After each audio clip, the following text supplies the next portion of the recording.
নমস্কাৰ বন্ধুসকল, আকৌ এবাৰ স্বাগতম জনাইছোঁ বিশ্বৰ ক্ৰিকেট খবৰ ইউটিউব চেনেলৰ আৰু এটা নতুন ভিডিঅ'লৈ। বন্ধুসকল, আজি আমি এই ভিডিঅ'টোত কথা পাতিম ভাৰত আৰু বাংলাদেশৰ মাজত চলি থকা T20 ছিৰিজৰ তৃতীয় তথা নিৰ্ণায়ক খেলখনৰ বিষয়ে। আজিৰ এই খেলখনত যিটো দলে জয়লাভ কৰিব সেই দলটোৱে এই T20 ছিৰিজ জয়লাভ কৰিব। বিশ্বৰ সকলো প্ৰান্তৰ ক্ৰিকেট খেলৰ বাতৰি পাবলৈ এই চেনেলটো ছাবস্ক্ৰাইব কৰিব, লগতে কাষতে থকা বেল আইকনটো প্ৰেছ কৰিবলৈ নাপাহৰিব।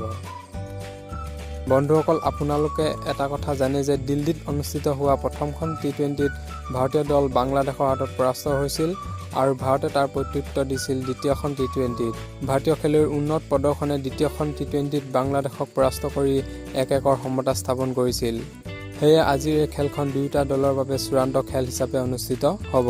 আজিৰ এই ভিডিঅ'টোত দুয়োটা দলৰ প্লেইং 11ৰ লগতে খেলখন ক'ত, কেতিয়া আৰু কিমান সময়ত অনুষ্ঠিত হ'ব, লগতে কি কি চেনেলত লাইভ চাব পাৰিব আদি সকলোখিনি এই ভিডিঅ'টোত আলোচনা কৰিম। তেন্তে আহকচোন আজিৰ এই ভিডিঅ'টো আৰম্ভ কৰোঁ। বন্ধুসকল, প্লেইং 11ৰ বিষয়ে জনাৰ আগতে এই নিৰ্ণায়ক খেলখন ক'ত, কেতিয়া আৰু কিমান সময়ত হ'ব জানি লওঁ আহকচোন। ভাৰত বাংলাদেশৰ চলিত ছিৰিজৰ তৃতীয় তথা চূড়ান্ত T20 খেলখন অনুষ্ঠিত হ'ব নাগপুৰ আন্তঃৰাষ্ট্ৰীয় ক্ৰিকেট ষ্টেডিয়ামত। সন্ধিয়া 7 বজাৰ পৰা পোনপটীয়াকৈ সম্প্ৰচাৰ কৰা হ'ব এই খেলখন আৰু ষ্টাৰ স্পৰ্ট আৰু হটষ্টাৰৰ জৰিয়তে এই খেলখন উপভোগ কৰিব পাৰিব। বন্ধুসকল, প্ৰথমতে জানো আহক ভাৰতীয় দলৰ আজিৰ এই ফাইনেল T20খনৰ বাবে সম্ভাৱ্য প্লেইং 11।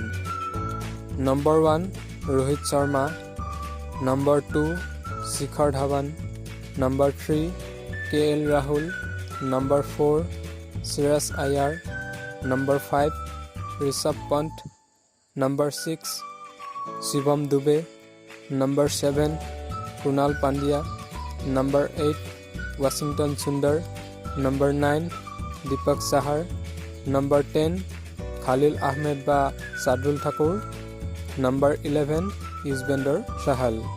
বন্ধুসকল, এয়াই আছিল তৃতীয়খন T20ৰ বাবে ভাৰতীয় দলৰ সম্ভাৱ্য প্লেইং 11। বন্ধুসকল, এই তৃতীয়খন T20ত ভাৰতীয় দলৰ প্লেইং 11 সাল সলনি কৰাৰ খুব কম চান্স আছে, কিয়নো দ্বিতীয়খন T20 সুন্দৰকৈ জয়লাভ কৰি আহিছিল।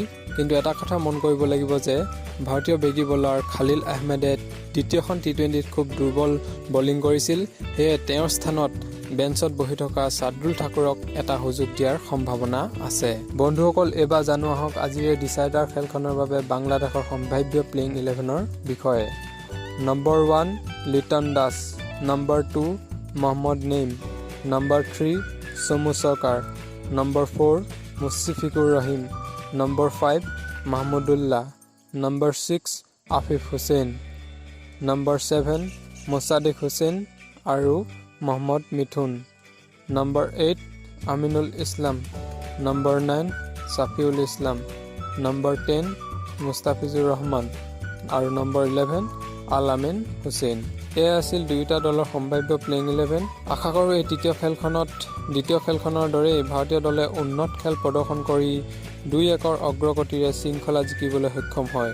বন্ধুসকল, আপোনালোকে কি ভাবে, কোন জয়ী হ'ব এই নিৰ্ণায়ক খেলখনত? কমেণ্ট কৰি জনাবচোন। আজিলৈ ইমানেই আছিল ভিডিঅ'টো। যদি ভিডিঅ'টো ভাল লাগিল আপোনালোকৰ বন্ধুসকলৰ মাজত শ্বেয়াৰ কৰিবলৈ নাপাহৰিব।